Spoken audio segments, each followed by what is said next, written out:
Assalamualaikum warahmatullahi wabarakatuh. Baiklah, perkenalkan nama saya Syarifah Adillah dengan NIM 2119059. Baiklah, di sini saya akan mempresentasikan hasil makalah kami, yaitu yang bagian wawasan materi akidah akhlak kelas 4 MI. Pengertian iman kepada kitab-kitab Allah Subhanahu wa Ta'ala, yang mana rukun iman yang ketiga adalah iman kepada kitab Allah. Arti dari kata kitab adalah tulisan atau yang ditulis, berasal dari kata katabah yang berarti menulis. Adapun pengertian kitabullah adalah kalam atau firman Allah Subhanahu wa Ta'ala yang diwahyukan melalui malaikat Jibril kepada Nabi dan Rasulnya, yang mengandung perintah dan larangan sebagai pedoman hidup bagi manusia. Pengertian iman menurut bahasa adalah percaya dan membenarkan. Iman menurut istilah adalah kepercayaan yang diyakini kebenarannya dalam hati, diucapkan dengan lisan dan diamalkan dengan perbuatan. Sedangkan pengertian iman kepada kitab-kitab Allah adalah meyakini dengan sepenuh hati bahwa kitab-kitab Allah itu benar-benar wahyu yang diturunkannya kepada para rasul yang tidak diragukan kebenarannya isinya agar menjadi pedoman hidup bagi umatnya. Yang bagian B yaitu mengenal kitab-kitab Allah Subhanahu wa Ta'ala. Di antara kitab-kitab Allah itu diturunkan kepada rasulnya ada 4 kitab. Yang pertama Taurat, Zabur, Injil, dan Al-Quran. Yang pertama yaitu kitab Taurat. Taurat artinya syariah atau perintah. Diturunkannya kepada Nabi Musa alaihissalam. Berisi tentang keyakinan untuk menyembah Allah Subhanahu wa Ta'ala serta larangan menyembah berhala.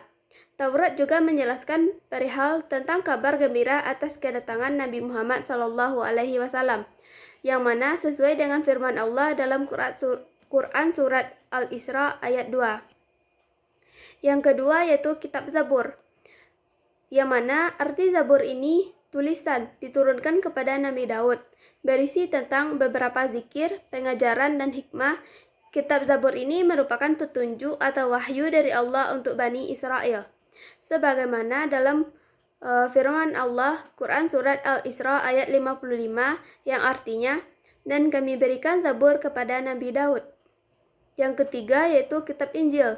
Injil artinya kabar gembira diturunkan kepada Nabi Isa dengan berbahasa Yunani, berisi tentang keterangan dan ajaran-ajaran yang membenarkan atau memperkuat ajaran yang terdapat pada kitab-kitab sebelumnya. Firman Allah dalam Quran surat Al-Maidah ayat 46. Yang keempat yaitu Al-Quran, artinya bacaan, yang diturunkan kepada Nabi Muhammad SAW berbahasa Arab, yang berisi tentang akidah dan keimanan, ibadah, penciptaan manusia, kisah-kisah hubungan manusia dengan Allah, dan petunjuk untuk berkeluarga, bermasyarakat, dan bernegara. Al-Quran sebagai kitab suci terakhir, isinya meliputi seluruh kitab-kitab terdahulu dan melengkapi aturan-aturan yang ada, yang belum ada. Pada dasarnya, kitab-kitab Allah itu mengandung ajaran-ajaran yang sama, yaitu tentang tauhid dan pengesahan Allah. Baiklah, hanya sekian materi yang dapat saya sampaikan. Selanjutnya akan dijelaskan oleh rekan saya. Assalamualaikum warahmatullahi wabarakatuh. Saya Eva Hoirunisa dengan NIM 2119050.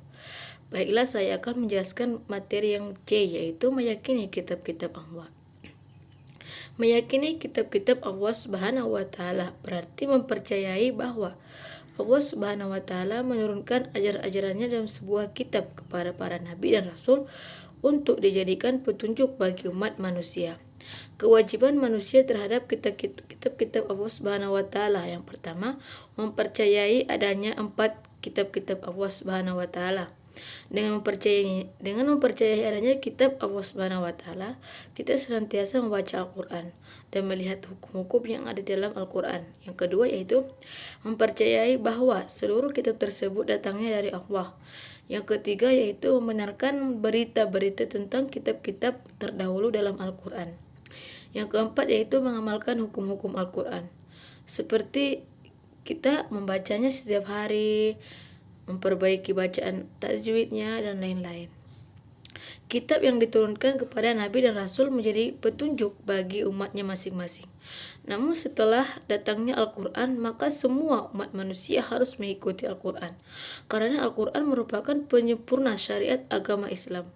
Sebelum hikmah beriman kepada kitab-kitab Allah, hikmah beriman kepada kitab Allah adalah sebagai berikut. Yang pertama, menyadari bahwa Allah Subhanahu wa taala sayang kepada kita sehingga kita harus banyak bersyukur. Seperti apapun yang diberikan Allah, seperti kesehatan atau apa, kita harus bersyukur.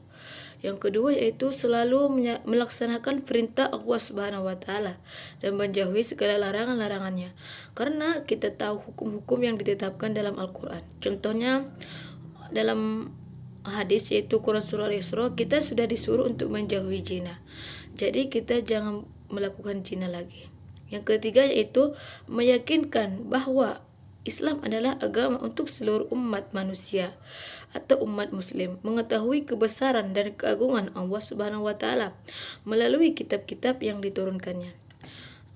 Hikmah dalam meyakini kitab-kitab Allah adalah yang pertama, dan kami telah menurunkan Al-Quran dengan membawa kebenaran, membenarkan apa yang sebelumnya, yaitu kitab-kitab yang diturunkan sebelumnya, dan batu ujian terhadap kitab-kitab yang lain itu. Maka putuslah perkara mereka menurut apa yang telah Allah turunkan, dan janganlah kau menuruti hawa nafsu mereka dengan meninggalkan kebenaran yang telah datang kepadamu.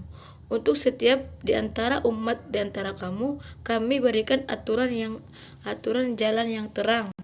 Yang kedua yaitu, barang siapa yang membaca satu huruf Al-Quran, maka baginya satu kebaikan, dan satu kebaikan dibalas dengan 10 kebaikan.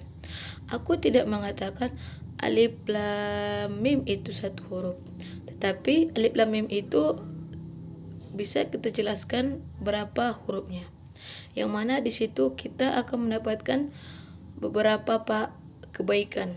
Alif lam mim itu ada 3 huruf, yang mana kita dapat 3 kebaikan. Jadi berapapun bacaan Al-Quran yang kita baca, pasti kita akan mendapatkan kebaikan.